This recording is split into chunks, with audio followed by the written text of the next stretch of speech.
Hi, I'm Lisa von Drasek, and I'm here with another episode of Read This Book.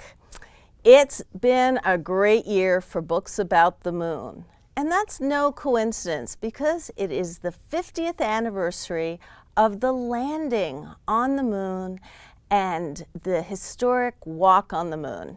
And I want to start today with the award-winning Moonshot, The Flight of Apollo 11 by Brian Floca.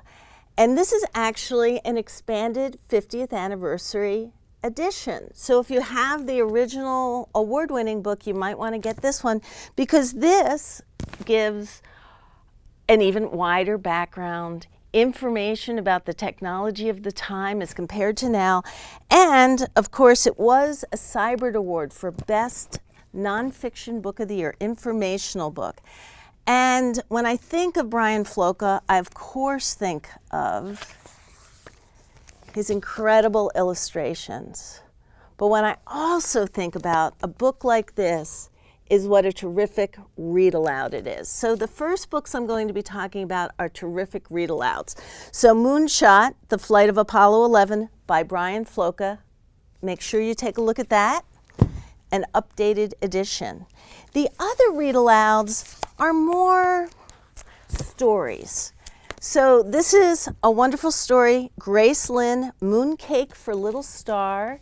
The illustrations got the Caldecott honor this year. And as I look at the phases of the moon, and it's a story of little star who is so tempted by the moon, which looks like a mooncake. She takes little nibbles, and it's an original pourquoi tale that Gracelynn has created for us to read aloud. And if there was one book to read aloud about the moon this year, it's A Kite for Moon. That is by Jane Yolen, Heidi Stemple, and illustrated by Phelan.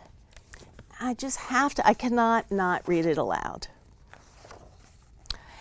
The dedication is for Neil Armstrong, who showed us the way. It was morning, and the moon sat alone in the sky. The stars were all abed. No one below was singing to her. No one was sending up rockets or writing poems about her. No one was taking her photograph or painting her picture. Moon began to feel very sorry for herself. Down below, a very small boy flying his kite on a beach near his house looked up at the moon. I'm just going to stop there because that gave you a taste of the lyrical language, the pacing, and the incredible illustrations of Phelan. The other book that I love reading aloud is part of a series. This is Sun. 1 in a billion. Sun, 1 in a billion. And so it's a book about the sun. Sun is number one, as you can see. It's got a great sense of humor. The author is Stacy McAnulty, and the illustrator is Stevie Lewis. So here you see this book. It's Henry Holt. Not out quite yet, almost. So this is an advanced copy, but it's out in days, I think. Moon, Earth's best friend. And it is actually a factual book written in a picture book format for reading aloud. Look up, look up, look up. It's me, the moon. I'm Earth's best friend. We have been, where Earth goes, I go. We have been together since the beginning. Almost. Let me tell you our story. Once upon a time. About 4.5 billion years ago, a space rock the size of Mars crashed into baby Earth. Oh, big old mess. Pieces of rock, chunks of earth, and even lava were blasted into space. This crashed trash came together to make me. a satellite.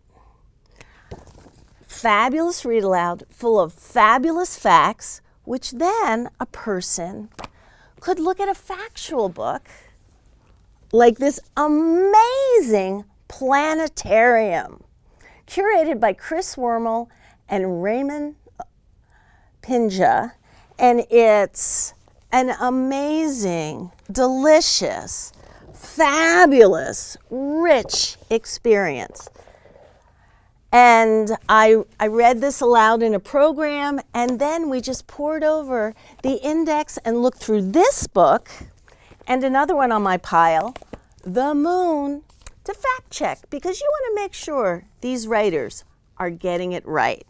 And so if you want to know about how the phases of the moon are made, here it is.